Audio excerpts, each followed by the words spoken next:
A millionaire forced his son to marry a humble cleaning lady to teach him a lesson. However, he was left paralyzed by what his son did. The neon lights of Las Vegas pulsed like a dying heartbeat against the desert sky, casting their garish glow through the floor-to-ceiling windows of the Bellagio's high-roller suite. Lucas Ellington stood at the edge of the 23rd floor, his reflection ghost-like in the glass, watching the city that never sleeps sprawl endlessly below him. At 28, he carried himself with the kind of casual arrogance that only came from a lifetime of privilege. Designer suit hanging perfectly on his lean frame, platinum watch catching the light as he raised another glass of Dom Perignon to his lips. "Your move, Ellington," called Marcus Webb from the poker table behind him, his voice carrying that familiar mix of challenge and mockery that had been Lucas's soundtrack for the past 18 hours. Lucas turned slowly, his blue eyes scanning the faces around the green felt table. These weren't just any players. They were the sons of oil tycoons, tech moguls, and foreign dignitaries, men who measured their worth in billions and their losses in millions. Tonight, Lucas had been trying to prove he belonged among them, that he was more than just Frank Ellington's pampered heir. "All in," Lucas said, his voice steady despite the alcohol coursing through his veins.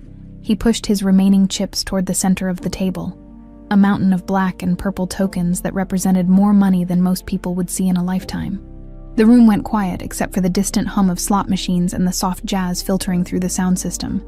Marcus's eyebrows shot up, and even Viktor Petrov, the Russian oil heir who'd been chain-smoking cigars all night, paused mid-puff.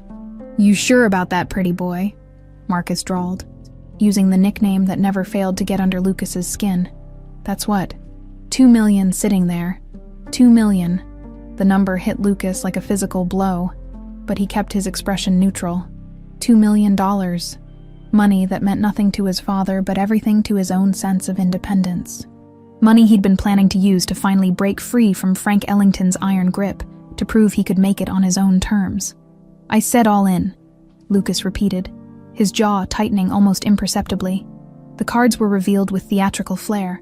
Marcus laid down a full house, kings over sevens, while Lucas stared at his own hand, a straight that had seemed so promising just moments before. The room erupted in a mix of sympathetic groans and barely concealed satisfaction. In the span of 30 seconds, Lucas had lost everything. "Better luck next time, Ellington," Marcus said, already signaling the dealer to rake in the chips. "Maybe Daddy will up your allowance." The words stung more than they should have. Lucas forced himself to stand calmly, to shake hands with the other players, to accept their condolences with the grace expected of a gentleman. But inside, something was crumbling. This wasn't just about the money. It was about the look in Marcus's eyes, the way Victor had smirked when the cards were turned, the knowledge that they'd all been waiting for this moment. He made it to his suite before the walls started closing in. The penthouse that had seemed so luxurious hours earlier now felt like a gilded cage. Lucas loosened his tie and poured himself a scotch with hands that barely trembled. A small victory in itself. Through the window, the strip continued its eternal dance of light and shadow, indifferent to his personal catastrophe. His phone buzzed, a text from his assistant. "Mr. Ellington Sr. requests your immediate return to Chicago. Flight leaves in 4 hours. Of course, Frank always knew. His father had built an empire on information, on knowing everything about everyone before they knew it themselves. Lucas could picture him now, sitting behind his mahogany desk in the Chicago penthouse office, those cold gray eyes calculating the exact cost of his son's failure. The flight back to Chicago passed in a blur of first-class service and mounting dread. Lucas nursed a single whiskey, forcing himself to think, to prepare. Frank Ellington didn't summon people. He commanded them. And when Frank was disappointed, the consequences were always swift and brutal. The Ellington building pierced the Chicago skyline like a steel and glass monument to ambition. Lucas had grown up in its shadow, literally and figuratively. As the private elevator carried him to the 42nd floor, he caught his reflection in the polished doors. Rumpled suit, hollow eyes, the look of a man who'd finally pushed his luck too far.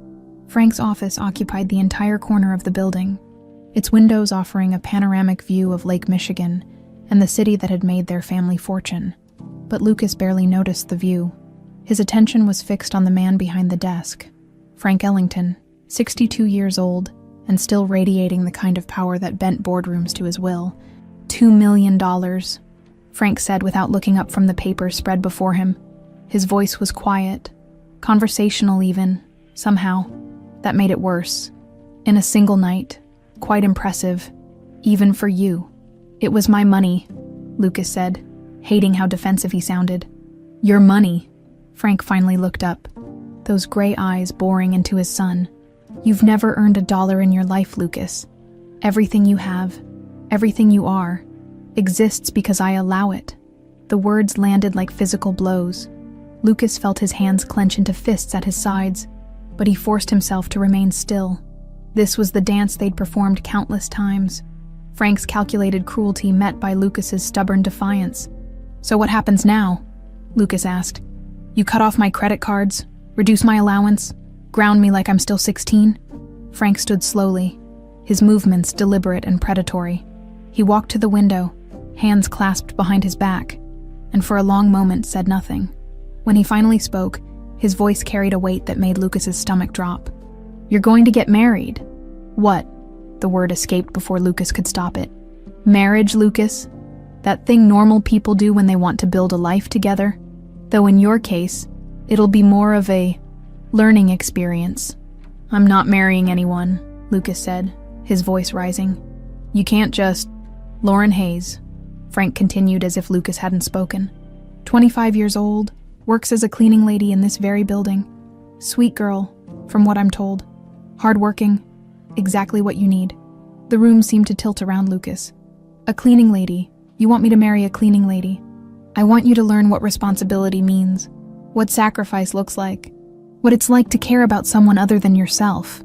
Frank turned back to face his son, and Lucas saw something in those gray eyes he'd never seen before. Not anger, but cold, calculating disappointment. You'll marry Miss Hayes and remain married for 1 full year. No divorce, no separation. No running away to Europe or Asia or whatever playground catches your fancy. And if I refuse, Frank's smile was razor thin, then you're no longer my son. No trust fund, no inheritance, no family name to open doors. You'll be just another 28-year-old with expensive tastes and no way to pay for them. The ultimatum hung in the air between them like a guillotine blade. Lucas felt the familiar surge of rebellion, the urge to tell his father exactly where he could shove his demands. But underneath the anger was something else. Fear. Fear of a world without safety nets, without the Ellington name to smooth his path. This is insane, Lucas said finally. You can't force someone into marriage in the 21st century. I'm not forcing anyone, Frank replied smoothly. I'm offering Miss Hayes an opportunity she desperately needs, and I'm giving you a chance to finally grow up. What you do with those opportunities is entirely up to you. What kind of opportunity could a cleaning lady possibly need that badly? Frank's expression didn't change, but something flickered in his eyes. The kind that involves a 16-year-old sister with leukemia and medical bills that would bankrupt most families. The words hit Lucas like a physical blow. Suddenly, the game his father was playing came into sharp focus. Not just punishment, but manipulation on a level that took his breath away. Frank had found someone desperate enough to agree to this insanity. Someone with no choice but to play along. You bastard, Lucas whispered. I'm a businessman, Frank corrected. And you have 24 hours to decide. The wedding will take place this Friday, regardless of your answer. The only question is whether you'll be there to say, I do, or cleaning out your apartment because you no longer have one. As Lucas left the building, stepping out into the Chicago wind that cut through his expensive suit like it was paper, one thought echoed in his mind. His father had finally found the perfect cage, not bars of steel or concrete walls, but something far more insidious. A woman whose desperation matched his own, and a choice that wasn't really a choice at all. The morning air carried the scent of autumn through Grant Park as Lauren Hayes hurried toward the Ellington building, her worn sneakers silent against the polished marble of the lobby. At 25, she moved with the efficient grace of someone who'd learned to navigate the world carefully. Avoiding attention while getting things done, her dark hair was pulled back in a simple ponytail, and her cleaning uniform, crisp despite being secondhand, bore the logo of Supreme Cleaning Services. She'd been working the night shift at Ellington Industries for 8 months now, arriving after the executives went home and leaving before they returned. It was honest work, and it paid enough to cover rent and groceries. though never quite enough for the mountain of medical bills that seemed to grow larger each month. "Lauren," called Maria Santos, the head of the cleaning crew, her accented voice echoing off the marble walls. "Mr. Peterson wants to see you in HR." Lauren's stomach dropped. Being called to human resources was never good news. Had someone complained about her work? Found out she'd been using the break room to study for her teaching certification? She'd been so careful to keep her head down, to be invisible. "Did he say why?" Lauren asked, trying to keep the worry out of her voice. Maria shrugged, but her dark eyes were sympathetic. "Just said to send you up. Don't look so scared, Mija. You're the best worker we have." The elevator ride to the 15th floor felt eternal. Lauren stared at her reflection in the polished doors, smoothing down flyaway hairs and trying to calm her racing heart. She needed this job, desperately, with Nora's treatments getting more expensive and her insurance covering less each month. Losing this income would be catastrophic. The HR department was all glass and steel, modern furniture arranged to intimidate rather than comfort. James Peterson, a thin man in his 50s with kind eyes behind wire-rimmed glasses, gestured for her to sit across from his desk. "Lauren, thank you for coming up. I know this is unusual timing," he began, his voice gentle but formal. "I need to ask you something, and I want you to know that whatever you decide, your job here is secure." The words should have been reassuring, but they only made Lauren more nervous. "Okay, are you familiar with Mr. Frank Ellington?" Everyone who worked in the building knew Frank Ellington, at least by reputation. The man who'd built this empire from nothing, who commanded respect and fear in equal measure. Lauren had seen him exactly twice. Once stepping out of his private elevator, once standing at his office window 42 floors above the city like some modern-day king surveying his domain. "Yes, sir. I know who he is." Peterson leaned forward, his expression serious. "Mr. Ellington has made a rather unusual request. He'd like to meet with you privately today." Lauren's mouth went dry. "Me? I don't understand. Have I done something wrong?" "No, nothing like that. In fact, quite the opposite. He specifically requested you. Said he'd been observing your work ethic. Look, Lauren, I'm going to be honest with you. I don't know what this is about, but when Frank Ellington requests a meeting, people don't usually say no." 30 minutes later, Lauren found herself in the private elevator that led directly to the executive floor, her hands trembling slightly as she watched the numbers climb. She'd changed into the only nice outfit she owned, a simple black dress she'd bought for Nora's school events. But even that felt inadequate for wherever she was going. The elevator opened directly into Frank Ellington's office, and Lauren's breath caught. She'd never been anywhere like this. Floor-to-ceiling windows offering a view that seemed to stretch forever. Furniture that probably cost more than she made in a year. Art on the walls that she recognized from museum postcards. "Miss Hayes?" Frank Ellington stood behind his desk, and even at 62, he commanded the room effortlessly. His gray hair was perfectly styled, his suit impeccable, his eyes sharp and calculating. "Thank you for coming. Please, sit." Lauren perched on the edge of the leather chair across from his desk, her back straight, hands folded in her lap. Every instinct told her to be careful, that men like Frank Ellington didn't summon people like her without reason. "You're probably wondering why you're here," Frank said, settling back into his chair with the confidence of a man accustomed to controlling every conversation. "Yes, sir. I've been watching you, Miss Hayes. 8 months of watching you work with a dedication that's become increasingly rare. You arrive early, stay late, never complain. You help your colleagues when they're struggling, and you treat this building, my building, with respect." Lauren wasn't sure if she was supposed to respond, so she simply nodded. "Tell me about your sister." The question hit her like a physical blow. Her carefully maintained composure cracked, and she felt heat rise in her cheeks. "Sir, Nora, isn't it? 16 years old. Acute lymphoblastic leukemia, diagnosed 18 months ago, currently undergoing her second round of chemotherapy at Northwestern Memorial." The room seemed to tilt around Lauren. "How do you—" "I make it my business to know things, Miss Hayes, especially about people who work for me, people who might need help." Frank's voice softened almost imperceptibly. "The treatments are expensive. Your insurance covers perhaps 60% of the costs, leaving you with bills that would crush most families." Lauren's throat felt tight. She'd worked so hard to keep her personal life separate from work, to maintain the professional distance that jobs like hers required. Hearing her private struggles laid out so casually by this powerful man made her feel exposed, vulnerable. "I don't understand why you're telling me this," she managed to say. "Because I have a proposition for you, one that could solve your financial problems permanently." Frank stood and walked to the window, his hands clasped behind his back. For a long moment, he said nothing, and Lauren found herself holding her breath. "My son Lucas is troubled, privileged, spoiled, lacking in character and responsibility. Last night he lost $2 million gambling in Las Vegas. $2 million, Miss Hayes. Money that could save dozens of lives like your sister's, wasted on cards and ego." Lauren's mind reeled. $2 million. She couldn't even fully comprehend that amount of money. "I've decided that Lucas needs to learn some hard lessons about life, about sacrifice, about caring for someone other than himself, and I believe you're exactly the person to teach him those lessons." "I don't understand." Frank turned back to face her, his gray eyes intense. "I want you to marry my son." The words hit Lauren like a physical blow. She gripped the arms of her chair, certain she'd misheard. "Excuse me. A marriage contract. 1 year, legally binding.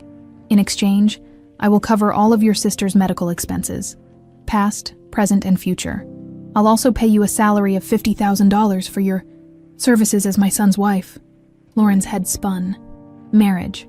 To Lucas Ellington, the man she'd seen exactly once, stepping out of his Porsche in the parking garage like he owned the world.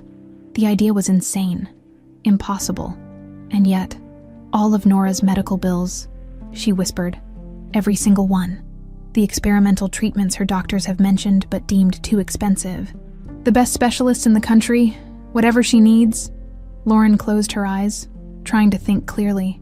This was crazy. People didn't just marry strangers, not even for amounts of money that could change everything. But then she thought of Nora, pale and thin in her hospital bed, trying to smile through the pain of chemotherapy.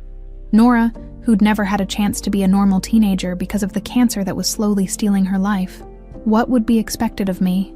You would live as Lucas's wife for 1 year, attend social functions, present a united front to the public and media, help him learn responsibility, empathy, the value of hard work. Think of it as intensive education for a very spoiled student. And Lucas, does he know about this? Frank's smile was cold. Lucas is learning that actions have consequences. He can either marry you and begin growing up, or he can forfeit his inheritance and learn what the real world is like without the Ellington name to protect him. Lauren felt sick. This wasn't a marriage proposal. It was emotional blackmail on multiple levels. Frank was using her desperation to control his son, and using his son's dependence to force a decision that benefited no one except his own sense of control. But Nora's face flashed in her mind again. Nora, who'd whispered just last week that she was tired of fighting. Tired of being sick, Nora, who deserved every chance at life that money could buy. "I need time to think about this," Lauren said, her voice barely above a whisper. "Of course, but not too much time. Lucas has until tomorrow to decide, and your answer affects his choice significantly. The wedding would take place this Friday. This Friday. 4 days away." Lauren's mind reeled at the speed of it all, the way her entire life could change in less than a week. As if reading her thoughts, Frank added, "Sometimes, Miss Hayes, life presents us with opportunities that seem impossible, but are actually inevitable. I believe this is one of those moments for both you and my son." Lauren stood on unsteady legs, Frank's business card clutched in her hand like a lifeline, or a death sentence, as the elevator carried her back down to reality. She stared at her reflection in the polished doors and saw a stranger looking back, a woman about to make a deal with the devil himself, all for love of a sister who didn't even know the price being paid for her life. Outside the building, Chicago's autumn wind cut through her thin jacket, but Lauren barely felt the cold.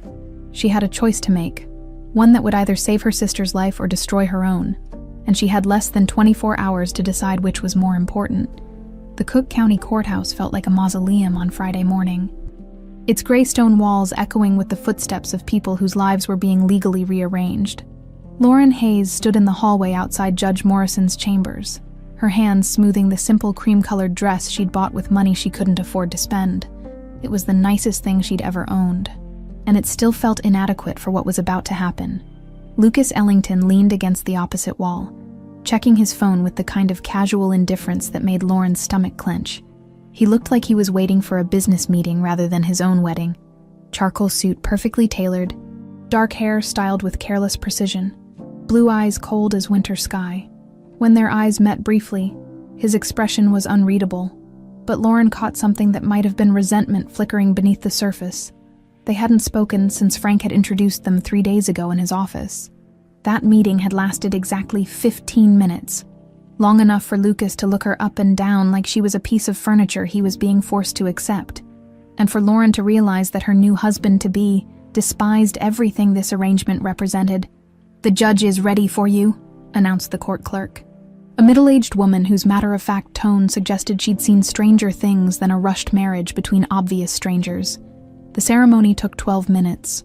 Lauren knew because she found herself staring at the clock on Judge Morrison's wall, counting the seconds until her life would be irrevocably changed. Lucas answered, "I do," in a voice that could have been ordering coffee, while Lauren's own response came out as barely a whisper. There were no rings. Frank had handled even that detail, producing simple gold bands that felt like shackles on Lauren's finger. The ride to the Ellington estate passed in silence. Lauren stared out the window of Lucas's Porsche, watching the city give way to the manicured lawns and imposing gates of Lincoln Park's most exclusive neighborhood. When they pulled through wrought iron gates that probably cost more than her annual salary, Lauren felt her last connection to her real life snap like a broken thread. The mansion rose before them like something from a magazine. 3 stories of pale stone and gleaming windows, surrounded by gardens that belonged in a museum. Lauren had cleaned office buildings for years, but she'd never seen wealth displayed so casually, so effortlessly. "Welcome to your new prison," Lucas said.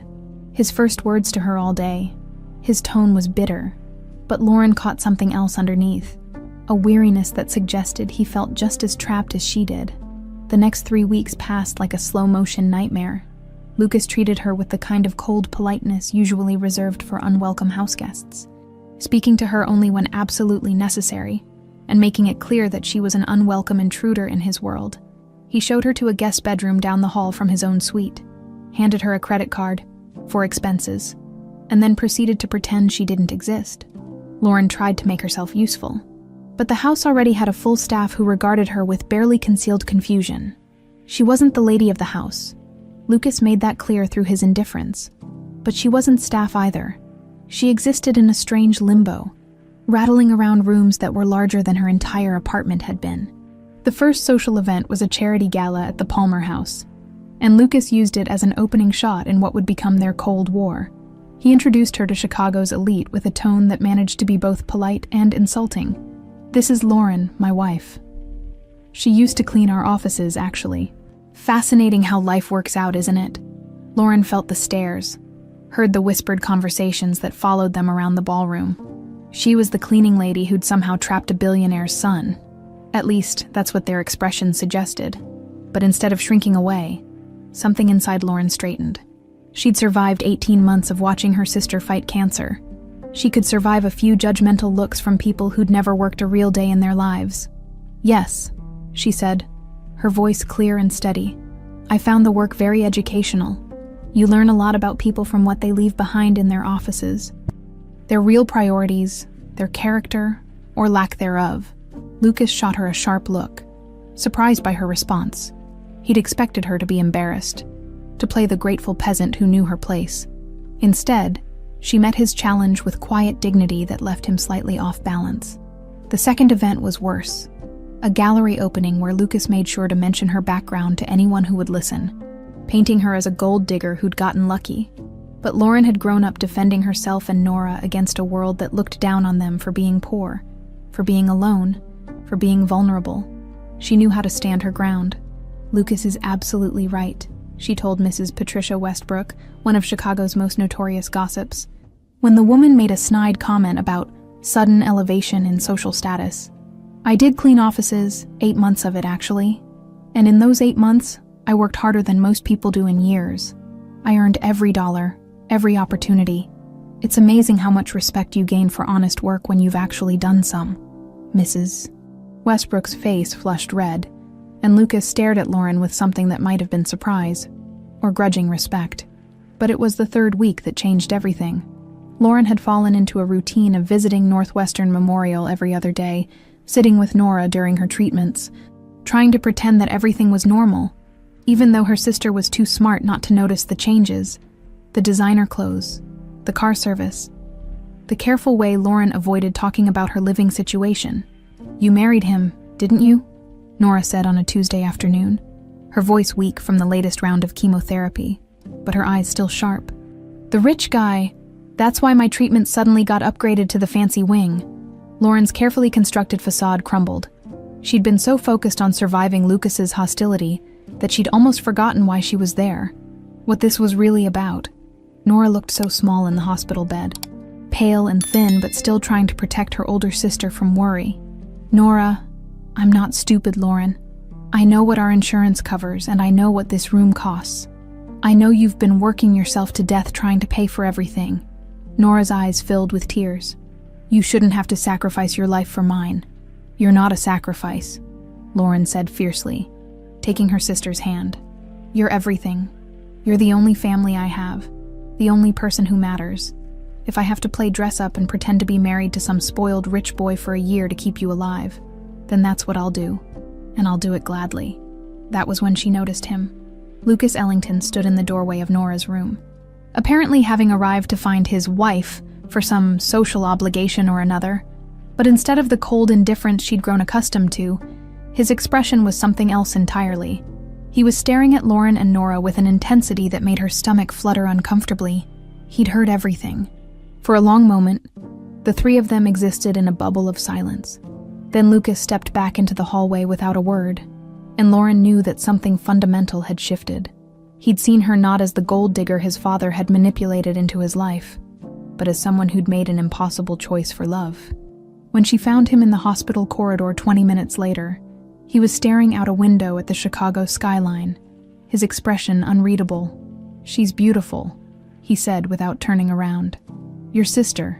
She has your eyes." "Lucas, I heard what you said to her, about sacrificing your life." He finally looked at her, and Lauren was surprised to see something like pain in his blue eyes. "I've been a complete bastard to you." "You have every right to be angry," Lauren said quietly. "This isn't exactly a normal situation for either of us." Lucas laughed, but there was no humor in it. "Normal, right? Nothing about my life has been normal for years. My father's been manipulating me since I could walk, and I've been too proud or too stupid to see it. But this," he gestured between them, "this is a new low, even for him. The year will pass quickly," Lauren said, though she wasn't sure who she was trying to convince. "Then you can go back to your life, and I can go back to mine." "Can you?" Lucas asked, his voice softer than she'd ever heard it. "Can either of us really go back after this?" It was a question that would haunt Lauren for weeks to come, because standing there in that hospital corridor, looking at this man who'd been nothing but cruel to her for 3 weeks, she felt something shift inside her chest, something that felt dangerously like understanding. Lucas Ellington wasn't the villain in this story. He was just another person caught in Frank Ellington's web, struggling against bonds he couldn't break. And for the first time since this whole nightmare began, Lauren wondered if maybe, just maybe, they were on the same side after all. As they walked back to the car together, their silence was different. Not the Cold War of the past weeks, but something more complicated. Something that felt like the beginning of a truce neither of them was quite ready to acknowledge. The truce between Lucas and Lauren began with small things. A cup of coffee left on the kitchen counter with her name written on the cup in Lucas's precise handwriting. A quiet "good morning" when they passed in the hallway. The absence of cutting remarks when they attended their mandatory social functions together. It wasn't friendship. It was barely civility. But it was better than the Cold War that had defined their first month of marriage. Lauren had fallen into a routine that kept her sane.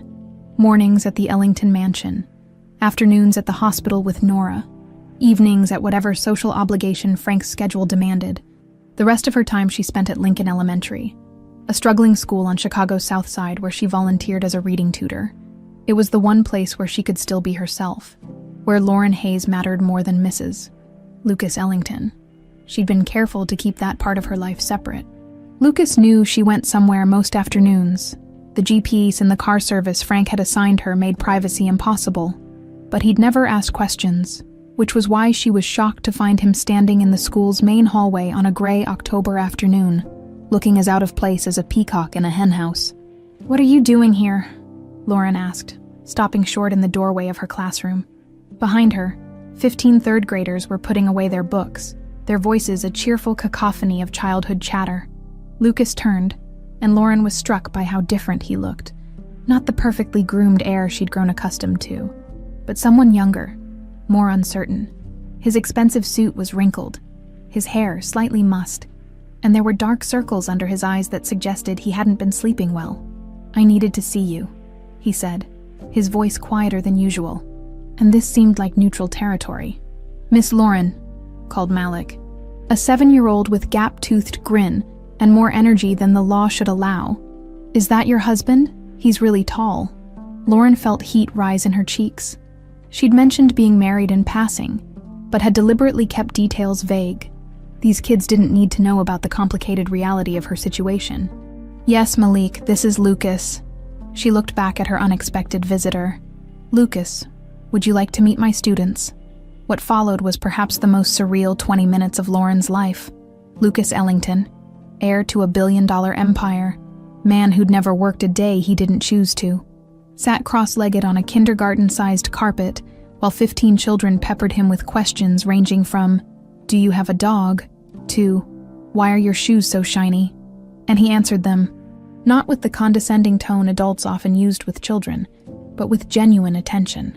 When 7-year-old Aisha asked if he knew how to read, he picked up a picture book and began reading aloud in different voices for each character.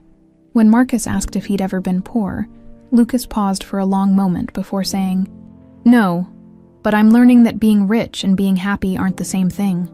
Lauren watched from the doorway, her heart doing something complicated in her chest. This wasn't the Lucas she knew, the bitter, entitled man who treated their marriage like a prison sentence. This was someone softer, more human. Someone who looked at these children like they mattered. After the kids were picked up by parents and older siblings, Lauren and Lucas found themselves alone in the empty classroom. The afternoon sun slanted through tall windows, casting long shadows across the colorful bulletin boards and tiny desks. "They're amazing," Lucas said, running his hand through his hair. "Those kids, they're so hopeful, even the ones who clearly don't have much." "They are amazing," Lauren agreed, beginning to erase the day's lesson from the whiteboard. "That's why I come here. They remind me that the world isn't all hospitals and mansions and people who measure worth by bank account balances." Lucas was quiet for a moment, watching her clean up with the efficient movements of someone who'd been taking care of others her whole life. "Is this what you want to do, teaching?" "I have a degree in elementary education," Lauren said without turning around. "I finished it while working nights and taking care of Nora. I'd planned to apply for a full-time position here. Actually, before," she gestured vaguely, encompassing their entire situation. "Before my father trapped you in his sick game." Lauren turned to look at him then, surprised by the bitterness in his voice. "Lucas, I've been thinking about what you said at the hospital, about sacrificing your life for Nora's, and I realized something."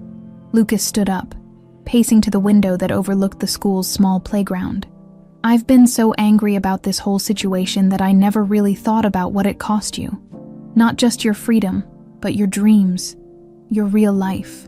"It's only a year," Lauren said, though the words felt hollow even to her. "Is it? Because from where I stand, it looks like you've given up everything that matters to you. Your apartment, your job, your plans. And for what? To play house with someone who's treated you like garbage because he was too proud to admit his father had outmaneuvered him again." There was something raw in Lucas's voice that made Lauren's chest tighten. She'd grown used to his anger, his coldness, even his calculated cruelty. But this vulnerability, was new and somehow more dangerous than all the rest. "Why are you here, Lucas, really?" He was quiet for so long that Lauren thought he might not answer. When he finally spoke, his voice was barely above a whisper. "Because I found you crying." Lauren's blood went cold. "What? 2 nights ago, I got home late from that meeting with the investors, and I heard something from your room. He turned to face her, his blue eyes haunted. I listened at your door like some kind of stalker, and you were crying, really crying, like your heart was breaking. And I realized that in 6 weeks of marriage, I'd never once asked if you were okay. The memory hit Lauren like a physical blow. Tuesday night, after a particularly brutal day at the hospital where Nora had been so sick from the chemotherapy that she couldn't keep anything down, Lauren had held it together all day, through the doctor's careful explanations and Nora's whispered fears. But once she was alone in her bedroom at the mansion, the facade had crumbled. I was having a bad day, Lauren said, her voice carefully neutral. Because of Nora. Because of everything. The words escaped before she could stop them. Because I'm 25 years old, and I'm living a lie in a house that will never be home. Married to a man who barely tolerates my existence. Pretending to be someone I'm not every single day. Because my sister is dying, and the only way I can save her is to sell my soul to your father because I miss my life. My real life, even though it was hard and I never had enough money and I was always tired. Lucas stared at her, and Lauren realized she was shaking. All the emotions she'd kept buried for weeks were suddenly there, raw and exposed, and she couldn't take them back. I never asked to be rescued, she continued, the words tumbling out now. I never wanted to be anyone's charity case or life lesson. I just wanted to save my sister and go back to teaching kids and living in my tiny apartment where everything made sense. Lauren, and the worst part is that it's working. Nora's getting better. The treatments are helping. The doctors are optimistic. And I should be grateful. I should be thankful to you and your father for making it possible. But instead, I just feel angry all the time. Angry and guilty and lost. The silence that followed felt enormous. Lauren stared at the floor, horrified by her outburst but unable to regret it. She was so tired of pretending, so exhausted by the constant performance their marriage required. You're not a charity case, Lucas said finally, his voice soft. And you're not a life lesson. He paused, searching for words. You're the first real person I've met in years. Everyone else in my life wants something from me. Money, connections, access to my father's empire. But you'd walk away tomorrow if it wouldn't hurt Nora. That's the most honest thing anyone's ever given me. Lauren looked up, surprised by the sincerity in his voice. For a moment, she saw past the privilege and the anger to something that looked almost like loneliness. I'm sorry, Lucas said, and the words seemed to surprise him as much as they surprised her. For how I've treated you, for making this harder than it had to be, for being so caught up in my own anger that I forgot you were trapped in this just as much as I was. Lucas, let me finish. He moved closer, close enough that Lauren could see the flecks of green in his blue eyes. I can't change what my father did to both of us. I can't give you back your life, or make this situation any less insane, but I can stop being such a bastard about it. I can try to make this year bearable for both of us. Lauren felt something inside her chest crack open. Just a little, not forgiveness, not yet, but something that might grow into it given time. The kids liked you, she said quietly. Lucas's mouth curved into the first genuine smile she'd ever seen from him. They liked me better than most adults do, probably because they don't know how much money I have. Money doesn't impress 7-year-olds. No, but kindness does, and you have more of that than anyone I've ever met. Lauren felt tears prick at her eyes, but for the first time in weeks, they weren't tears of frustration or grief. They were something else entirely, something that felt dangerously like hope. The change between Lucas and Lauren didn't happen overnight. It began with small gestures. Lucas asking about Nora's treatment when Lauren returned from the hospital. Lauren leaving a cup of coffee by his study when she noticed him working late. The mansion, which had felt like a mausoleum for weeks, slowly started to feel less hostile. It was during the 3rd week of November that their real conversations began. Lauren had always been a light sleeper, a leftover habit from years of listening for Nora's coughs in the night, ready to rush her to the emergency room at the first sign of trouble. The Ellington mansion, for all its luxury, was not a quiet place. The old radiators clanked, the wind rattled the tall windows, and the house itself seemed to settle and sigh like something alive. She'd been lying awake for an hour, staring at the ceiling and thinking about the conversation she'd had with Nora's doctor that afternoon. Good news. Mostly, the latest round of treatments was working better than expected. But Dr. Martinez had also mentioned the possibility of a bone marrow transplant if Nora's remission didn't hold, and the thought made Lauren's stomach clench with renewed anxiety. A soft sound in the hallway made her freeze. Footsteps, deliberate but quiet, moving past her door toward the stairs. Lauren checked her phone. 2:17 a.m. Who would be walking around the house at this hour? Curiosity won over caution. Lauren slipped on her robe and crept to her door, opening it just enough to peek into the hallway. The corridor was empty, but she could see light spilling from the direction of the kitchen downstairs. She found Lucas sitting at the massive granite island in the center of the kitchen. A glass of what looked like whiskey in front of him, and his laptop open to what appeared to be financial documents. He'd changed out of his usual perfectly pressed clothes into jeans and a Northwestern University sweatshirt that made him look younger, more approachable. Couldn't sleep either, Lauren asked softly. Not wanting to startle him, Lucas looked up, and Lauren was struck by how tired he looked. Not just physically tired, but emotionally exhausted in a way she recognized from her own mirror. Sorry, did I wake you? I tried to be quiet. You didn't wake me, I was already up. Lauren gestured toward the kettle on the stove. Mind if I make some tea? Go ahead. There's probably some fancy stuff in the cabinet. My father has particular tastes about everything, including tea. As Lauren moved around the kitchen, she was hyper-aware of Lucas watching her. It was strange, this domesticity between them. For 2 months, they'd been like polite strangers sharing a house. Now, in the quiet darkness of the middle of the night, something felt different. What are you working on? Lauren asked, settling onto the stool across from him with her steaming mug. Lucas glanced at his laptop screen, then back at her, trying to figure out if there's any way to make this company actually mean something instead of just generating profit for the sake of profit. What do you mean? Ellington Industries? My father built it to be efficient, profitable, ruthless. But what does it actually contribute to the world? We buy companies, strip them down, sell off the pieces, and move on. We don't create anything. We don't help anyone. We just consume. There was a bitterness in Lucas's voice that Lauren had never heard before. Not the petulant anger of a spoiled rich kid, but something deeper. Disillusionment. Maybe even shame. Is that what you want to do? Take over the company? Lucas laughed, but there was no humor in it. I don't know what I want to do. I've spent my entire life being groomed for something I'm not sure I even believe in. My father has a plan for everything. My education, my career, my future, even my marriage, apparently. Lauren winced at the reference to their situation, but Lucas didn't seem to notice. What about you? He asked, taking a sip of his whiskey. Before all this, what did you dream about? The question caught Lauren off guard. It had been so long since anyone had asked her about her dreams, rather than her responsibilities. I wanted to open my own school, she said quietly. Not just teach in one, but actually create something from the ground up.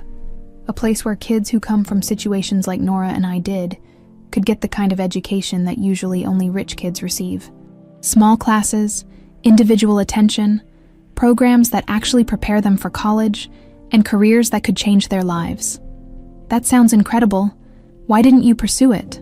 Lauren looked down at her tea, watching the steam rise in delicate spirals. Dreams are expensive, and when your sister gets cancer at 14, dreams become luxuries you can't afford. The silence that followed was comfortable rather than awkward. Lucas seemed to be processing what she'd said, and Lauren found herself studying his profile in the soft kitchen lighting, without the armor of his perfect clothes and carefully controlled expressions. He looked different, more human. I used to want to be a teacher too, Lucas said suddenly. Lauren looked up, surprised. Really? High school history. I was obsessed with World War II when I was a kid. Not the battles and the strategy, but the stories of regular people who found themselves in extraordinary circumstances. People who had to choose between safety and doing the right thing. He smiled ruefully. My father put an end to that fantasy pretty quickly. Said teaching was for people who couldn't succeed in the real world. That's not true, isn't it? Look at you. Brilliant, dedicated, clearly gifted with kids. And you're stuck cleaning offices at night because teaching doesn't pay enough to cover medical bills. The words stung because they were true, but also because of the way Lucas said them. Not with condescension, but with genuine anger on her behalf. The system is broken, Lauren agreed. But that doesn't mean teaching isn't important. Those kids at Lincoln Elementary, they're going to change the world someday. Maybe not all of them, but some of them. And the difference between them making it and falling through the cracks might be whether someone believed in them when they were 7 years old. Lucas stared at her with an intensity that made Lauren's cheeks warm. You really believe that? I have to believe it. Otherwise, what's the point of any of this? They talked until almost 4 a.m, about Lucas's complicated relationship with his father, about Lauren's fears for Nora's future, about the strange limbo their marriage had created in both their lives. Lucas told her about the pressure of being Frank Ellington's heir, the way every decision was scrutinized and criticized, the impossible standard he'd never been able to meet. Lauren shared stories about Nora, not just the illness, but the bright, funny, impossibly brave girl who'd kept Lauren sane through the darkest periods of their lives. She sounds amazing, Lucas said, when Lauren finished telling him about Nora's determination to finish her junior year of high school. Despite missing months of classes for treatment, she's stronger than I could ever be. I doubt that, Lucas said softly. You've kept your family together, sacrificed your dreams, married a stranger, and you're still fighting for what matters to you. That takes a kind of strength most people never develop. Lauren felt something flutter in her chest at the way he was looking at her, not with pity or admiration for her noble sacrifice, but with something that looked almost like respect. What happens when the year is up? Lucas asked suddenly. The question hung between them like a loaded weapon. It was something they'd both been carefully avoiding, the inevitable end date of their arrangement. I don't know, Lauren said honestly. I go back to my life, I suppose. Try to rebuild what I gave up. And us. This. He gestured between them, encompassing the late-night conversation, the gradual thaw in their relationship. I don't know that either. Lucas nodded slowly, as if he'd expected that answer. For what it's worth, I'm glad we stopped being enemies. We were never really enemies, Lauren said. We were just two people trapped in an impossible situation, taking our anger out on each other instead of the person who actually deserved it. My father. Your father. They sat in comfortable silence for a while, the weight of unspoken truths settling between them. Lauren found herself studying Lucas's hands where they rested on the granite countertop. Strong, elegant, unmarked by the kind of work that had calloused her own fingers. But there was something vulnerable about the way he held them, slightly curved as if he was protecting something fragile. I should let you get some sleep, Lauren said finally, standing to rinse her mug in the sink. Lauren? Lucas's voice stopped her at the kitchen doorway. Yeah, thank you for tonight for listening. It's been a long time since I had someone to talk to who didn't want something from me. Lauren's heart did something complicated in her chest. You too, good night, Lucas. As she made her way back upstairs, Lauren couldn't shake the feeling that something fundamental had shifted between them. Not love. It was too early and too complicated for that. But something that might grow into friendship, given time. Something that made the thought of their eventual separation feel less like relief and more like loss. Behind her, the kitchen light stayed on for a long time. December arrived in Chicago with the kind of bitter cold that made even short walks feel like an endurance test. Lauren had grown accustomed to the rhythm of her new life. Morning coffee with Lucas in the kitchen, afternoons at the hospital or the elementary school, evenings at whatever social function Frank's calendar demanded. The hostility between her and Lucas had transformed into something warmer, more genuine. Their late-night conversations had become a regular occurrence, creating an intimacy that neither of them wanted to examine too closely, which made the phone call from Dr. Martinez all the more devastating. Lauren was sitting in Nora's hospital room, helping her sister with calculus homework. Nora's determination to stay current with her classes never ceased to amaze her. When Dr. Martinez appeared in the doorway with the expression Lauren had learned to dread, the careful neutrality that meant bad news was coming. Miss Hayes, could I speak with you privately for a moment? Lauren's stomach dropped, but she kept her voice steady for Nora's sake. Of course, Nora. I'll be right back. In the hallway. Dr. Martinez didn't waste time with pleasantries. The latest scans show some concerning developments. Nora's white cell count has spiked again, and there are some irregular readings that suggest the current treatment protocol isn't working as well as we'd hoped." The words hit Lauren like physical blows. "What does that mean?" "It means we need to move more aggressively. There's a specialist at Johns Hopkins, Dr. Sarah Chen, who's pioneered a new combination therapy that's shown remarkable results with cases like Nora's, but..." Dr. Martinez paused, and Lauren knew what was coming. "It's experimental. Insurance won't cover it. And the cost? How much? Approximately $400,000. That's not including the extended hospital stay, follow-up treatments, or potential complications." Lauren felt the world tilt around her. $400,000, even with Frank's agreement to cover Nora's medical expenses. That seemed impossible. She'd assumed his promise covered conventional treatments, not experimental procedures that cost more than most people's houses. "How long do we have to decide?" "I'd like to start as soon as possible. Dr. Chen has an opening in her schedule next week, but she'll need confirmation by Friday." Lauren nodded numbly, her mind already racing. 3 days. She had 3 days to figure out how to ask Frank Ellington for nearly $500,000 for a treatment that might not even work. When she returned to Nora's room, her sister took one look at her face and set aside her textbook. "How bad is it this time?" Lauren had always been honest with Nora about her condition. Her sister was too smart and too strong to be protected with lies. But this felt different. More desperate. "There's a new treatment, a specialist in Baltimore who might be able to help." Expensive specialist. Lauren's silence was answer enough. Nora closed her eyes, and for a moment she looked every one of her 16 years instead of the ancient wisdom that illness had forced upon her. "Lauren, maybe it's time to..." "No." Lauren's voice was fierce. "Don't you dare finish that sentence. We're going to fight this, whatever it takes." But as Lauren drove home through Chicago's evening traffic, doubt gnawed at her. What if Frank refused? What if he decided that experimental treatments weren't part of their deal? What if she'd sacrificed her life for a year, only to lose Nora anyway? She found Lucas in his study, papers spread across his desk and his laptop open to what looked like architectural plans. He looked up when she appeared in the doorway, and his expression immediately shifted to concern. "What's wrong?" Lauren had planned to keep this to herself until she'd figured out how to approach Frank. But the events of the day had left her emotionally raw. Before she could stop herself, the whole story came tumbling out. Dr.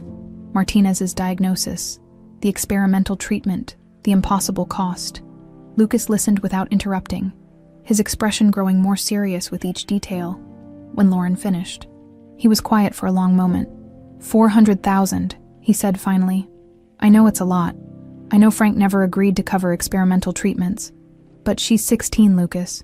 She should be worried about prom and college applications, not whether she's going to live to see her next birthday." Lucas stood up from his desk, moving to the window that overlooked the mansion's perfectly manicured grounds. "You're going to ask my father for the money." It wasn't a question, but Lauren answered anyway. "I have to. It's the only option. He'll use it against you. Find some way to extend the contract. Add conditions. Make you pay for his generosity in ways you can't imagine." Lauren's heart sank because she knew Lucas was right. Frank Ellington never did anything without calculating the advantage it would give him. "Then what choice do I have?" Lauren asked, her voice breaking slightly. "Let my sister die because I'm afraid of what your father might demand in return." Lucas turned back to face her, and something in his expression made Lauren's breath catch. There was a determination there, a resolve she'd never seen before.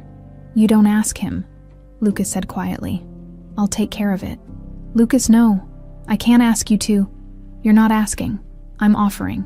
He moved closer, close enough that Lauren could see the flecks of green in his blue eyes. $400,000. It's nothing to me, Lauren. Less than what I lost in Vegas, and infinitely more important. Lauren felt tears prick at her eyes. "Why would you do that?" "Because Nora matters to you. And you." Lucas paused, as if the words were difficult to say. "You matter to me." The admission hung between them like a bridge. Lauren wasn't sure she was ready to cross. In the months since their marriage, she'd grown to respect Lucas, even to care about him. But this felt like something more dangerous.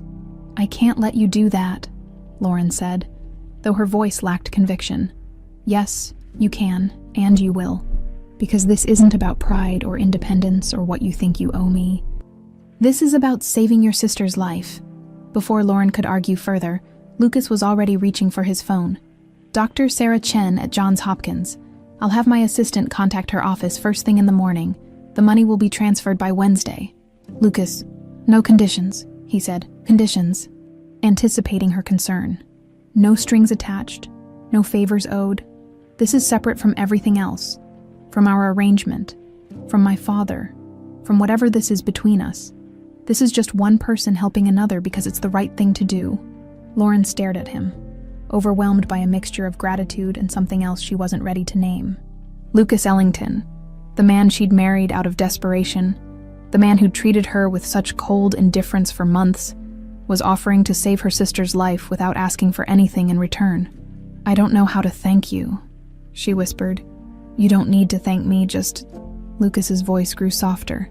"Just let me do this one good thing. Let me prove that I'm capable of being better than the person my father raised me to be." That night, as Lauren lay in bed staring at the ceiling, she felt something fundamental shift inside her chest. It wasn't gratitude, though she felt that too, overwhelming and humbling. It was something else, something that felt dangerously like the beginning of love. The realization terrified her. This was supposed to be temporary, a business arrangement with an end date. She wasn't supposed to fall for her fake husband, wasn't supposed to care about what happened to him when their year was up. But as she thought about the look in Lucas's eyes when he'd offered to pay for Nora's treatment, not the calculated charity of the wealthy, but something raw and genuine, Lauren knew it was too late for those kinds of warnings. 3 days later, they were on a plane to Baltimore. Lucas had insisted on coming with them, claiming he had business on the East Coast anyway. But Lauren suspected the truth was simpler. He wanted to be there for her, wanted to see this through. Dr. Chen was everything Dr. Martinez had promised. Brilliant, direct, and cautiously optimistic about Nora's chances, the experimental protocol would be grueling. 6 weeks of intensive treatment followed by months of monitoring. But the preliminary results were encouraging. As they sat in the Hopkins waiting room while Nora underwent her initial consultation, Lucas reached over and took Lauren's hand. It was the first time he'd touched her outside of their required public appearances, and Lauren was surprised by how right it felt. "She's going to be okay," Lucas said quietly. "Your sister is the strongest person I've ever met, after you." Lauren squeezed his hand, unable to trust her voice, because sitting there in that sterile waiting room, holding hands with a man she'd married out of desperation, Lauren realized something that changed everything. She was falling in love with Lucas Ellington. Not the bitter, angry man he'd been when they met, but the person he was becoming. Generous, thoughtful, capable of genuine kindness. And that knowledge was both the best and worst thing that had ever happened to her. Frank Ellington prided himself on his ability to read people, to anticipate their moves before they even knew they were making them. So when his private investigator delivered the report about Lucas's unauthorized $400,000 transfer to Johns Hopkins, Frank felt something he rarely experienced. Genuine surprise. His son was changing, not just superficially, but fundamentally.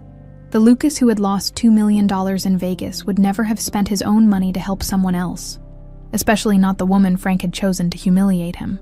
This new Lucas, the one who attended charity events without complaint, who spoke about Lauren with something approaching respect, who had quietly funded experimental cancer treatments, was becoming dangerously unpredictable. Frank stared out his office window at the Chicago skyline, calculating the marriage was supposed to have been a punishment, a year-long lesson in humility that would bring Lucas back under his control. Instead, it seemed to be having the opposite effect. His son was growing independent, making decisions without consultation, developing what appeared to be genuine feelings for his arranged wife. This could not be allowed to continue. The knock on his office door came at exactly 2 o'clock. As scheduled, Frank's assistant announced his visitor with professional efficiency. "Mrs. Lauren Whitfield to see you, sir." The woman who entered Frank's office was everything he'd requested from the executive recruiting firm. Blonde, beautiful, intelligent, and ambitious in a way that made her dangerous. At 32, Lauren Whitfield had carved out a reputation as one of Chicago's most ruthless corporate attorneys, someone who would do whatever it took to get what she wanted. "Mr. Ellington," she said, extending a perfectly manicured hand. "Thank you for seeing me. Ms. Whitfield, please sit." Frank gestured to the chair across from his desk. the same one where he'd made his devil's bargain with Lauren Hayes 5 months earlier. "I trust you've reviewed the materials my assistant sent over." "I have." Lauren Whitfield crossed her legs with calculated precision. Her designer suit and predatory smile a stark contrast to the simple dignity Lauren Hayes had brought to this same room. "Though I have to admit, I'm curious why someone of your reputation needs to hire outside help for what seems like a relatively straightforward matter." Frank smiled. He appreciated directness, especially when it served his purposes. "Because my son has developed an unfortunate attachment to his current wife, an attachment that threatens to interfere with his future role in this company. And you want me to discourage this attachment. I want you to remind him of what he's missing. Lucas has always been susceptible to beautiful, sophisticated women who understand his world. His current wife, while admirable in her way, lacks the polish and ambition that someone in his position requires." Lauren Whitfield's smile sharpened. "You want me to seduce him? I want you to present him with an alternative. Someone who shares his background, his education, his natural environment. Someone who could actually be a partner in building his empire rather than a charity case he's temporarily supporting. And what exactly is in this for me, Mr. Ellington?" Frank had been waiting for this question. Lauren Whitfield was ambitious above all else. And ambition was something he understood perfectly.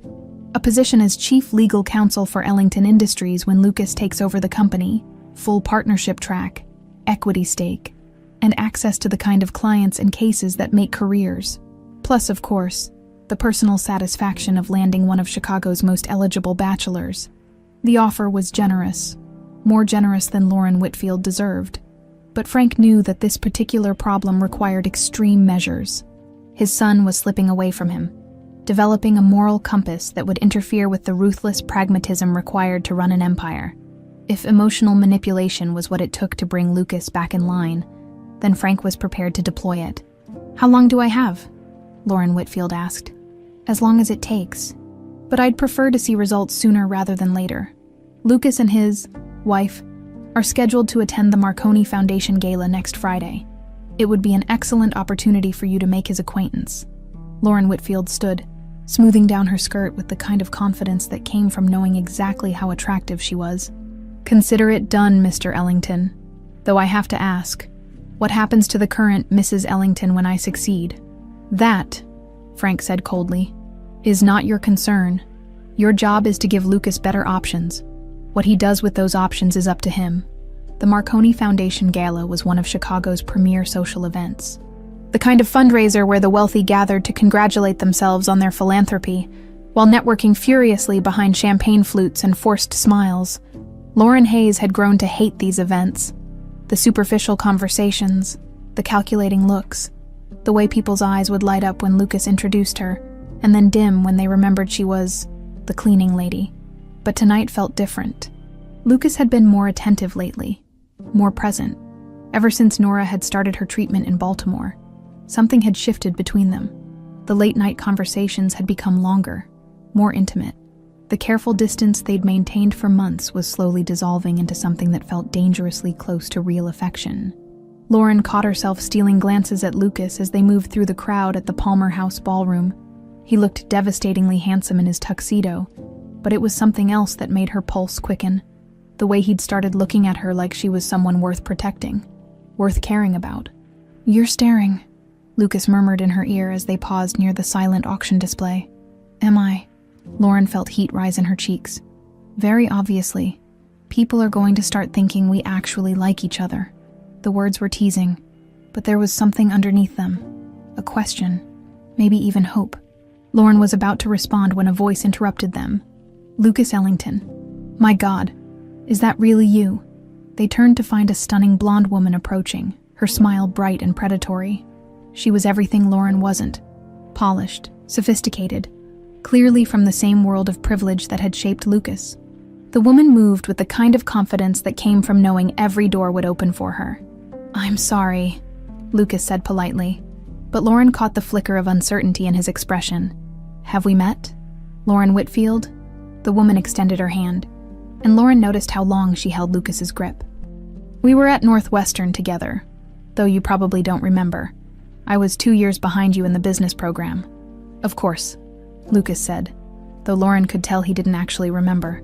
"Lauren, this is my wife. Lauren Hayes. Your wife." Lauren Whitfield's eyes widened with what looked like genuine surprise, though something about her expression seemed calculated. "How wonderful. When did you two meet?" Lauren felt Lucas tense beside her, the question hitting on the one topic they'd never figured out how to navigate in public. Their origin story was too complicated, too humiliating for both of them. "It's a bit of an unconventional story," Lucas said carefully. "The best ones always are," Lauren Whitfield said, her smile never wavering. "I'd love to hear it sometime, actually, Lucas. I was hoping to pick your brain about something. I'm working on a case that involves some of the same regulatory issues you dealt with in the Henderson acquisition. Could I steal you for just a moment?" Lauren watched helplessly as Lauren Whitfield maneuvered Lucas away from her, their conversation quickly becoming too technical and insider-focused for her to follow. She found herself standing alone near the silent auction, acutely aware of how out of place she looked among Chicago's elite. "Champagne!" A server appeared with a tray, and Lauren accepted a glass gratefully, using it as something to do with her hands. From across the room, she watched Lauren Whitfield work her magic. The woman was good, engaging Lucas in animated conversation about business strategies and mutual acquaintances, laughing at his responses with the kind of genuine appreciation that suggested they spoke the same language. They looked right together, Lauren realized with a sick feeling in her stomach. They belonged in the same world in a way that she and Lucas never would, when Lucas finally returned to her side 20 minutes later. Something had changed in his expression. He seemed thoughtful, distracted in a way that made Lauren's chest tighten with anxiety. "She seems nice," Lauren said, trying to keep her voice neutral. Lauren Whitfield, "Yeah, she's accomplished, partner at Kellerman, Bass & Associates. They handle most of the major corporate litigation in the city." There was something in Lucas's tone, not attraction exactly, but a kind of recognition that made Lauren feel suddenly, desperately inadequate. Lauren Whitfield was what Lucas was supposed to want. Beautiful, successful, from his world, not a former cleaning lady with a sick sister and a teaching degree she'd never been able to use. "She remembered you from college," Lauren said. "Apparently, though I have to admit, I don't really remember her. Northwestern's business program was pretty competitive. Everyone was focused on getting ahead. They made it through the rest of the evening, but Lauren couldn't shake the feeling that something fundamental had shifted. Lauren Whitfield had introduced a new variable into their carefully balanced equation, and Lauren wasn't sure their fragile relationship could survive the comparison. As they drove home through Chicago's empty streets, Lucas was quieter than usual.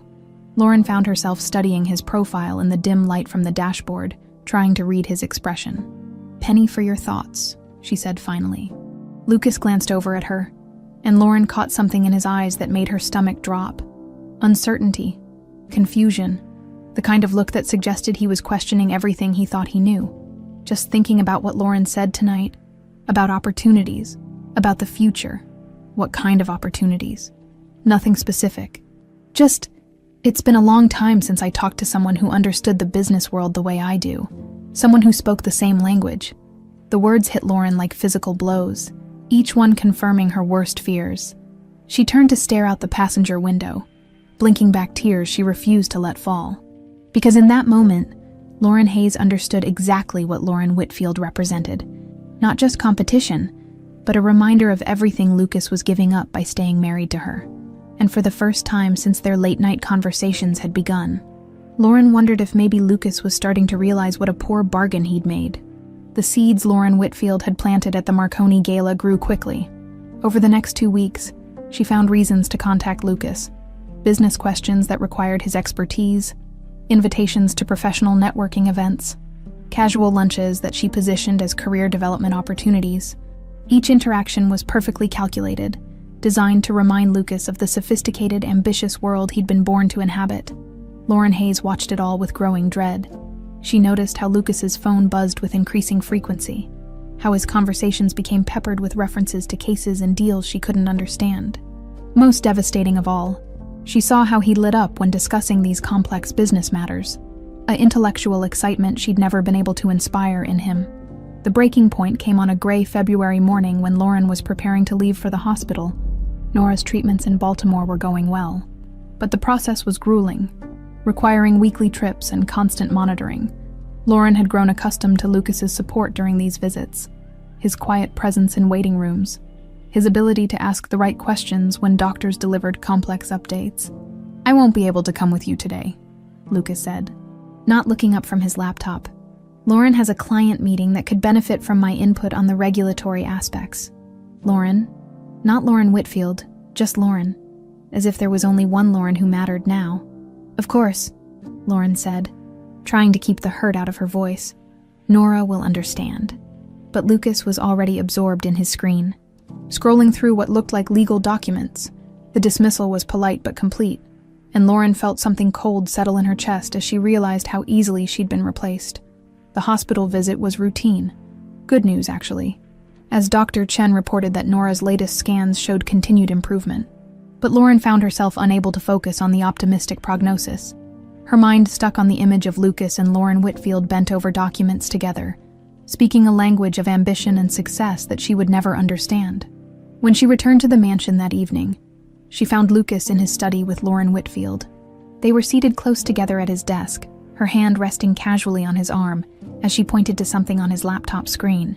The intimacy of the scene, professional but somehow personal, made Lauren's stomach clench. "How did it go with Nora?" Lucas asked, barely glancing up. "Good, Dr. Chen is very optimistic." Lauren hovered in the doorway, feeling like an intruder in her own home. "Sorry to interrupt." "Not at all," Lauren Whitfield said with a smile that didn't reach her eyes. "I was just leaving, Lucas. Thank you so much for your insights. You've been incredibly helpful." The look that passed between them lasted just a moment too long, and Lauren felt something crack inside her chest. This was how it started. The kind of connection she and Lucas had been building slowly, carefully, over months of late-night conversations. But Lauren Whitfield was accomplishing the same thing in weeks, with the advantage of speaking Lucas's native language of privilege and ambition. After Lauren Whitfield left, the house felt different. Lucas was distracted through dinner, checking his phone frequently and responding to messages with an energy Lauren hadn't seen in months. When she tried to initiate their usual evening conversation, he begged off, claiming he had work to finish, too. Lauren lay awake that night, staring at the ceiling and trying to understand what was happening. She'd always known this marriage was temporary, that Lucas would eventually return to his real life, but she'd started to hope, foolishly maybe, that what had grown between them might be worth preserving beyond their contractual year. The evidence of her miscalculation arrived 3 days later in the form of a manila envelope slipped under her bedroom door while she was at the hospital. Inside were photocopies of bank statements, email printouts, and legal documents that made Lauren's blood run cold, according to the papers. Lauren Hayes had been systematically stealing money from the household accounts, small amounts at first, a few hundred here and there. But escalating over time, the documents showed transfers to offshore accounts, fake receipts for medical expenses that had already been covered by insurance, and what appeared to be communications with a divorce attorney discussing a substantial settlement claim. The evidence was damning and detailed, painting Lauren as exactly the kind of opportunistic gold digger that Chicago society had whispered she might be. Every transaction was documented, every communication time-stamped and verified. It was also completely fabricated. Lauren stared at the papers with growing horror, recognizing just enough legitimate details, actual account numbers, real medical expenses, to understand how sophisticated this frame job was. Someone had gone to enormous trouble to construct this elaborate lie. Someone with access to private financial information and the technical expertise to forge convincing documentation.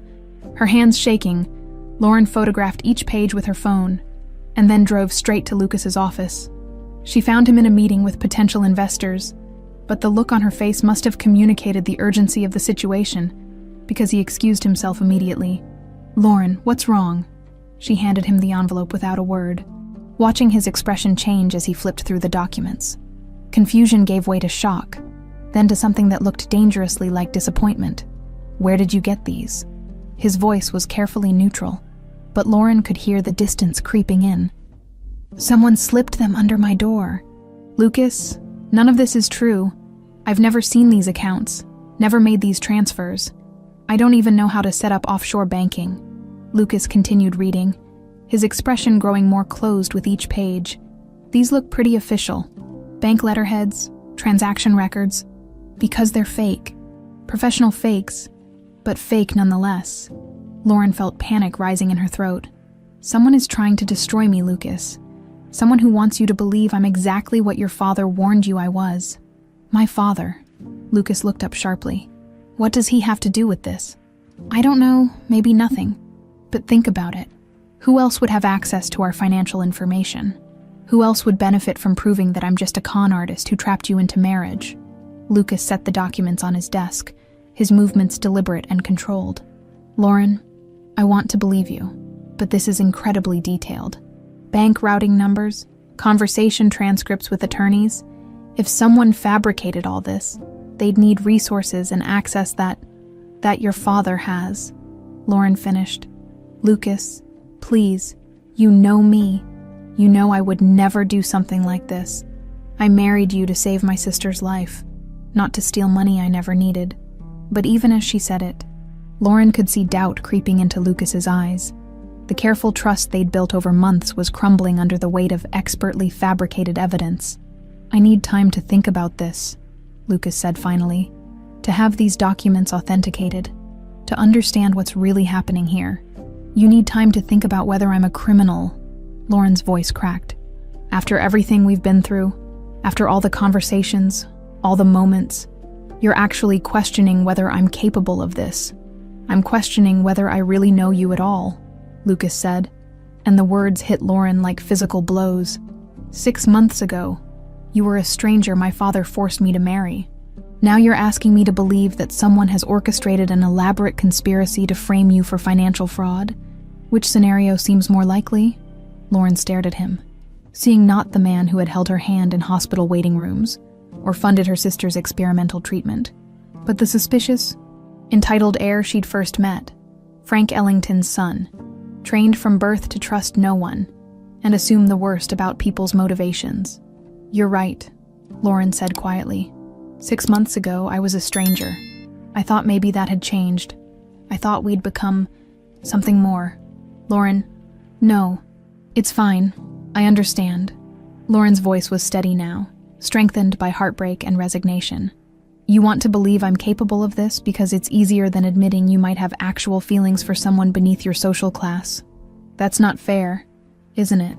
This whole marriage was your father's way of teaching you a lesson about people like me. And maybe the lesson is sticking better than either of us realized. Lauren turned to leave, but Lucas's voice stopped her. What do you want me to do, Lauren? Ignore evidence because I've developed feelings for you. Pretend this doesn't exist because it's inconvenient. I want you to trust me, Lauren said without turning around. I want you to know me well enough to realize that I would never betray you like this. But if you can't do that, if 6 months of marriage means so little that you're ready to believe I'm a thief, based on some documents that appeared mysteriously under my door. She paused, gathering the courage for what she had to say next. Then maybe we should just end this now. You can have your divorce, your freedom, your sophisticated lawyer friend who speaks your language and understands your world, and I'll figure out how to pay for Nora's treatments on my own. This time when she walked away, Lucas didn't try to stop her. Lauren made it to her car before the tears came, great shuddering sobs that felt like they might tear her apart. Because in the space of 20 minutes, she'd lost not just her marriage, but her faith in the one person she'd started to believe might actually love her for who she was. And the worst part was that somewhere in her heart, a small voice whispered that maybe Lucas was right to doubt her. Maybe she really was just a cleaning lady who'd gotten in over her head, and everything she'd thought was growing between them had been nothing but wishful thinking. From the start, Lauren moved out of the Ellington mansion that same night, taking only the clothes she'd brought into the marriage and the few personal items that truly belonged to her.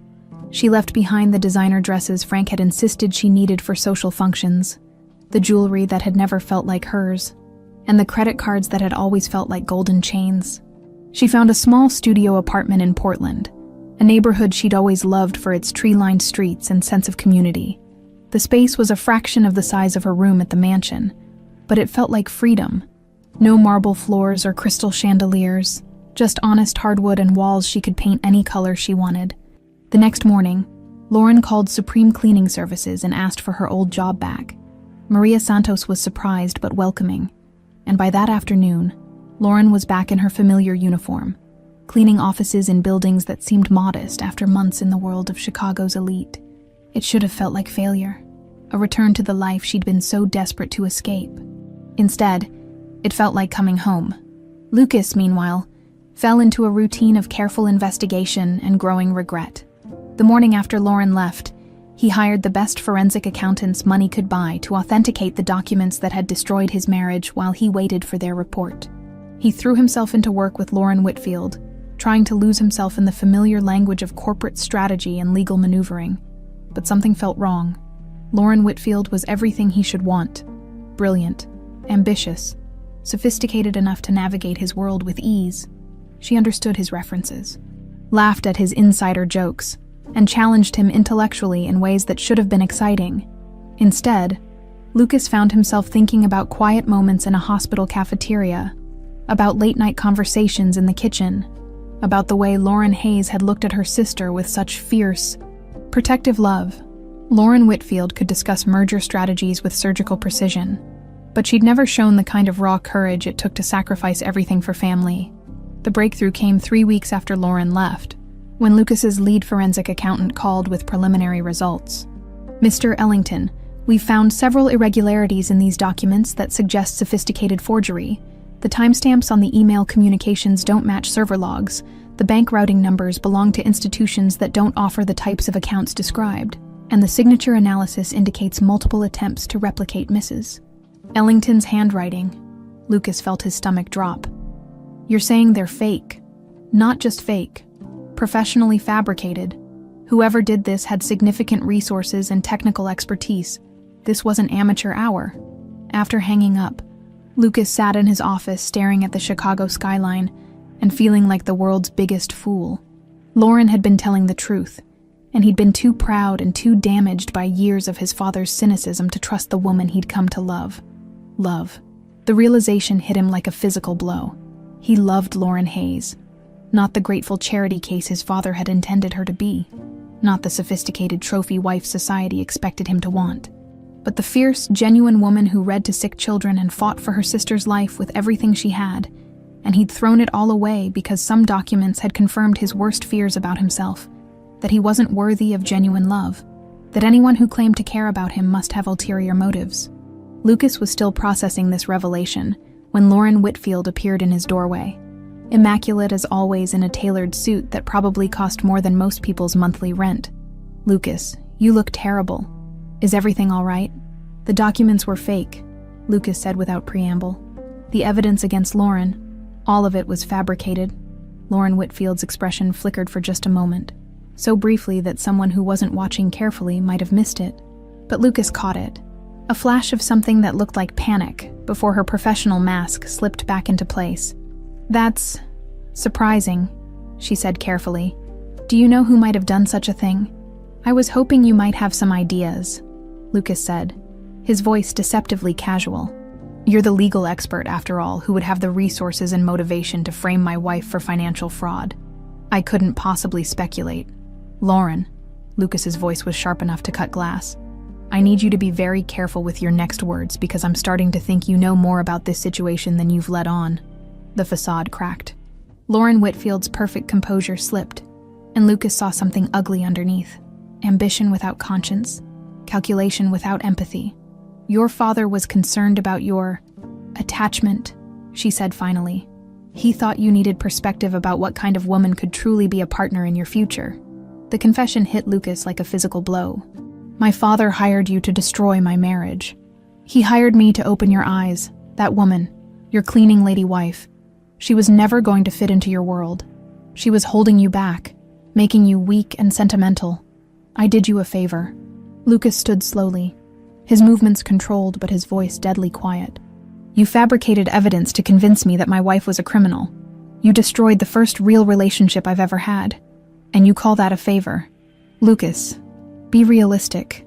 What future did you really have with her? She's a nobody from nowhere, with no education, no connections, no understanding of what your life requires." "I can offer you so much more." "Get out. Excuse me. Get out of my office. Get out of this building. If I ever see you again, I'll have you disbarred for conspiracy and fraud. Now get out before I call security." Lauren Whitfield's mask slipped completely then, revealing the calculating predator underneath. "You're making a mistake, Lucas. Your father won't tolerate this kind of defiance forever, and that little wife of yours, she's probably already moved on to her next mark." After she left, Lucas sat alone in his office and tried to process the magnitude of what his father had done, not just the manipulation. That was familiar territory in the Ellington family, but the cruelty of it, the willingness to destroy an innocent woman's reputation just to maintain control over his son's life. That evening, Lucas drove to Frank's penthouse for a confrontation that was 28 years overdue. He found his father in his study, reading financial reports with the same cold concentration he brought to everything. Frank looked up when Lucas entered, and something in his son's expression made him set aside his papers. "I know what you did," Lucas said without preamble. "Lauren Whitfield, the forged documents, all of it." Frank's expression didn't change. "I assume you're referring to my attempt to help you see reason about your inappropriate attachment to that cleaning woman. Her name is Lauren Hayes. She's my wife, and she's worth 10 of you." "Your wife?" Frank's voice was dismissive. "A temporary arrangement that was supposed to teach you humility, not turn you into a sentimental fool." "The only thing you taught me," Lucas said, his voice shaking with controlled rage, "is that you're capable of destroying anything good in my life to maintain your control? Well, congratulations, Dad. You've finally pushed me too far." Lucas pulled out his phone and set it on Frank's desk, the screen showing a resignation letter addressed to the board of directors of Ellington Industries. "What is this?"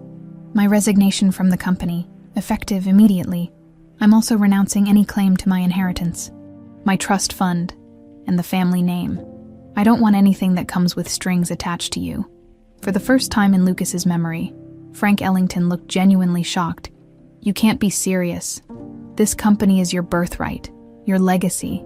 This company is built on the same foundation as our relationship: manipulation, control, and the belief that people are just assets to be managed. I want no part of it." Lucas turned to leave, but Frank's voice stopped him. "Where will you go? What will you do? You've never worked a real day in your life." "Then I guess it's time I learned how," Lucas said. "Goodbye, Dad. Don't contact me again." 3 days later, Lucas arrived in Portland with nothing but a suitcase and a determination to win back the woman he'd lost. He found a small apartment 6 blocks from Lauren's, got a job as a volunteer coordinator at the same community center where she tutored children, and began the slow process of rebuilding his life from the ground up. He didn't approach Lauren directly. He wasn't sure he had the right to, after what he'd put her through. Instead, he threw himself into the work, learning what it meant to contribute something meaningful to the world, instead of just consuming resources. The children at the center reminded him of Lauren's students at Lincoln Elementary: bright, hopeful, resilient in the face of circumstances that would crush most adults. Working with them, Lucas began to understand what Lauren had tried to tell him about the value of education, about the power of believing in someone who'd never been given a chance. It took 2 months before Lauren acknowledged his presence. She was leaving the center after an evening tutoring session when she found him sitting on the front steps, looking exhausted, but somehow more real than she'd ever seen him. "What are you doing here, Lucas?" "Learning," he said simply. "Learning what it means to work for something that matters. Learning what you tried to teach me about the difference between having money and having purpose." Lauren studied his face in the amber glow of the streetlight. Gone was the polished veneer of privilege, replaced by something harder earned but more genuine. "I heard you left Ellington Industries." "I left everything. The company, the inheritance, the family name, all of it." "Why?" Lucas stood slowly, and Lauren was struck by how different he looked. Not just the casual clothes and slightly calloused hands, but something in his expression that suggested he'd found peace with himself. "Because I finally figured out what I want my life to mean," he said. "And it doesn't have anything to do with corporate empires or social status. It has to do with being worthy of someone who sacrificed everything for love." Lauren felt her carefully constructed walls beginning to crack. "Lucas, I know I don't deserve forgiveness," he said quickly. "I know I failed you when you needed me to believe in you. But I'm not asking for a second chance with the person I was. I'm asking for a first chance with the person I'm trying to become." And for the first time in months, Lauren Hayes allowed herself to hope. 1 year later, The Portland Community Learning Center stood as proof that dreams could survive even the most impossible circumstances. What had begun as Lauren's vision during those dark hospital nights had grown into something neither she nor Lucas could have imagined when they first met as strangers, bound by desperation and pride. The building itself was modest, a converted warehouse in Portland's arts district that Lucas had helped Lauren find and renovate. But inside, magic happened daily. Bright murals painted by the students themselves covered the walls, depicting scenes of hope and possibility. Small classrooms buzzed with the energy of children discovering that learning could be joyful, that education was a gift rather than a burden. Lauren stood in the main hallway, checking last-minute details for the school's first anniversary celebration. In 12 months, they'd grown from a handful of volunteer tutors to a fully accredited learning center serving 60 children from kindergarten through 8th grade. The transformation had been remarkable, not just of the building, but of everyone involved. "Miss Lauren," called Marcus, now 8 years old and reading 3 grades above his level. "My mom brought those cookies you like for the party." Lauren smiled, accepting a somewhat lopsided hug from the boy who'd been one of their first students. Marcus had arrived barely able to write his name. Now he was devouring chapter books and dreaming of becoming a veterinarian. "That's wonderful, Marcus. Will you help me set up the tables?" As they worked together, Lauren caught sight of Lucas through the window of what they designated as the administrative office. He was bent over a desk covered with grant applications and budget spreadsheets. His sleeves rolled up, and his hair slightly mussed from running his hands through it. The transformation in him over the past year had been as remarkable as the school itself. Gone was the polished heir who'd treated their marriage like a prison sentence. In his place was a man who'd discovered the satisfaction of building something meaningful with his own hands. Lucas had thrown himself into the work of creating the school with an intensity that surprised everyone, including himself. He'd learned to write grant proposals, negotiate with contractors, and manage budgets that required careful consideration of every dollar. More importantly, he'd learned to connect with the children they served. Lucas had a particular gift for working with the older kids, the 10 and 11-year-olds who were too cool for enthusiasm, but not too cool to be hungry for someone who believed in their potential. He coached their basketball team, helped with science projects, and somehow managed to make algebra seem interesting. The reconciliation between Lauren and Lucas hadn't been immediate or easy. Trust, once broken, required careful rebuilding, but working side by side toward a common goal had given them something precious, a relationship based not on desperation or arrangement, but on shared values and genuine partnership. "Lauren," Lucas appeared in the doorway, holding an official-looking envelope. "This just came from the Department of Education."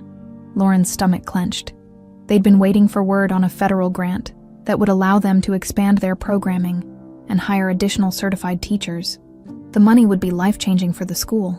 But Lauren had learned not to count on miracles. She opened the envelope with trembling fingers, Lucas reading over her shoulder. The letter was formal and bureaucratic, but the key phrase jumped out at them both. "Pleased to inform you that your application has been approved for the full requested amount of $250,000. "We got it," Lauren whispered, then louder, "We got it." Lucas swept her into his arms, spinning her around the hallway while Marcus cheered and other children came running to see what the excitement was about. For a moment, the careful professional distance they'd maintained dissolved into pure joy. "What does this mean?" asked Aisha, now 8 and the school's unofficial spokesperson. "It means we can hire more teachers," Lauren explained, her voice bright with excitement. "It means we can add art and music programs. It means we can serve even more children." The celebration that evening was everything Lauren had hoped it would be. The warehouse filled with families, volunteers, and community supporters who'd watched the school grow from an impossible dream into a vital part of the neighborhood. Children who'd been shy and struggling a year ago now stood confidently to read their own poetry and display science projects they'd completed. But the most emotional moment came when Nora Hayes took the makeshift stage. At 17, Nora was healthy, vibrant, and preparing for her senior year of high school. The experimental treatments in Baltimore had worked beyond anyone's most optimistic projections, and she'd been in complete remission for 8 months.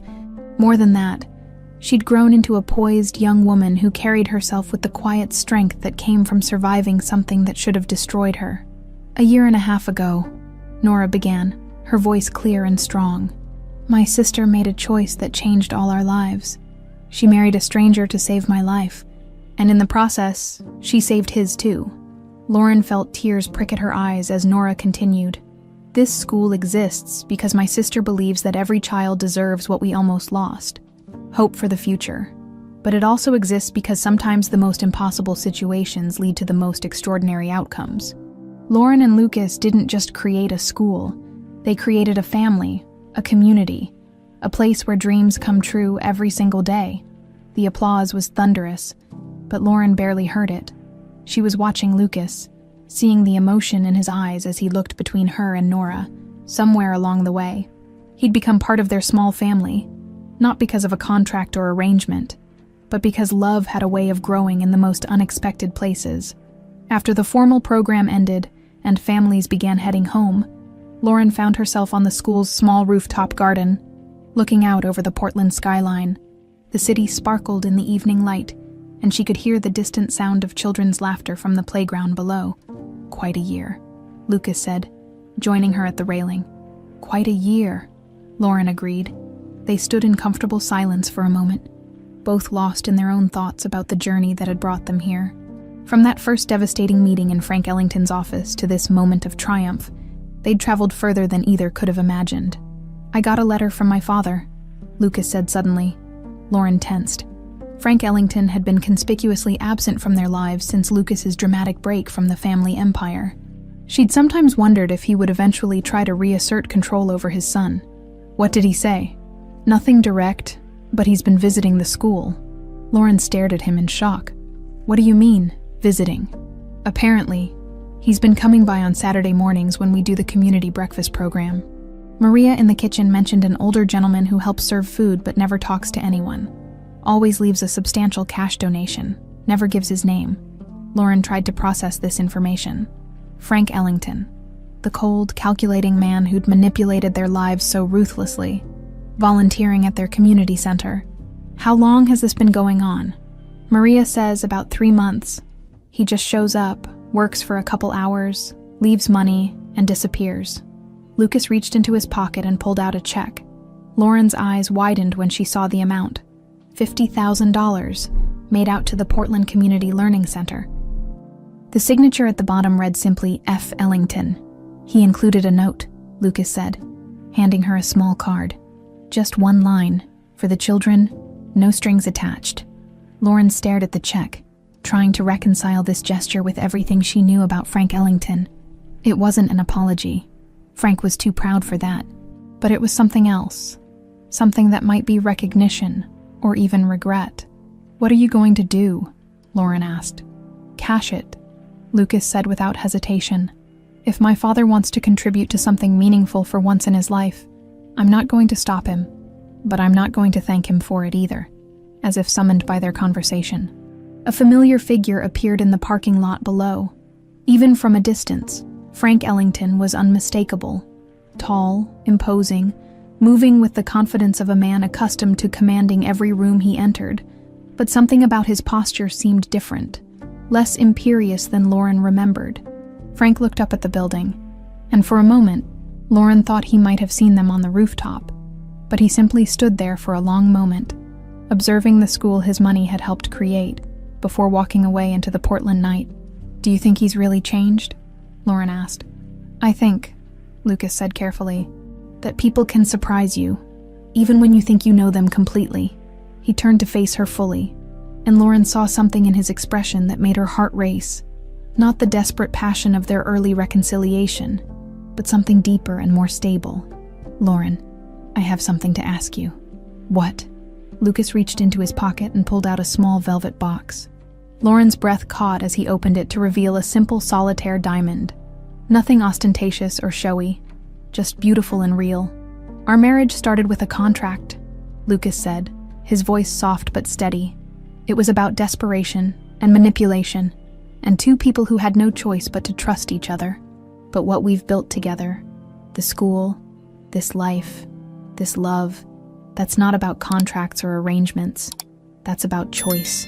He dropped to one knee on the rooftop, and Lauren felt tears streaming down her cheeks. "Lauren Hayes, will you marry me?" Not because we have to, not because anyone else wants us to, but because I choose you and you choose me, every single day for the rest of our lives. Through her tears, Lauren could see their students' artwork visible through the classroom windows below, could hear the faint sounds of the community they'd built together, could feel the weight of all the dreams they'd made real through love and determination. "Yes," she whispered, then louder. "Yes, Lucas, I choose you too." As he slipped the ring onto her finger, Lauren thought about the impossible journey that had brought them here. What had begun as the worst night of Lucas's life, losing $2 million in Vegas, had ultimately led to the greatest treasure either of them could imagine. A love worth fighting for, a purpose worth living for, and a future they'd built together with their own hands. Sometimes Lauren reflected as Lucas kissed her under the Portland stars. The most beautiful stories began with the most broken beginnings, and sometimes, if you were very lucky, love really could conquer everything, even the cynical manipulations of Frank Ellington.